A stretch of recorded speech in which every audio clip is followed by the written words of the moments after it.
So what do you need to know for options for beginners? Well, there's a few different things you really have to understand in order to get started. I'm John Napolitano. I'm the options instructor here at Stock Trading Pro, and I'm here to guide you through this process. But basically, there are a couple of main things you need to know. Number one, what is your time frame? What is your target? How far out do you want to go in time to reach the target that you're looking for? That's very important. Are you a swing trader or are you a day trader? That it kind of defines the process from the very beginning as to what you want to do. Now, with options, you're obviously dealing with a hard expiration date. So what you need to do, and one of the mistakes that I see traders make all the time, is they don't pick the right expiration date.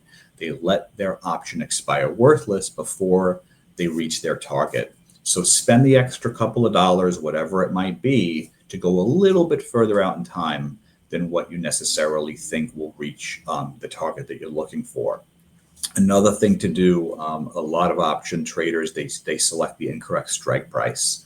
You have to understand the difference between what in the money and what out of the money is, and what at the money is. These are all basic concepts we teach in our community. We teach things such as intrinsic and extrinsic value. What are some of the factors that affect an option's price? And we break this down into simple terms that you can understand. And then once you have the basics down pat, you can then figure out the final stage of this, which is your strategy. Strategy selection is super important.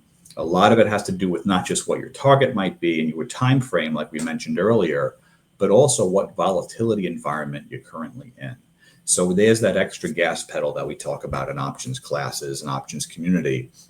Can you get that extra return when volatility increases or compresses? So we talk about that too in our community.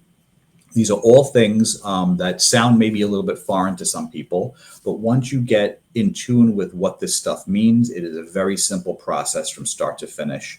You can start trading options and potentially earning a second income fairly quickly once you master these simple concepts. So again, I'm here to help you through this process. And if you have any questions, feel free to reach out to us. Have a wonderful day, everybody. Take care.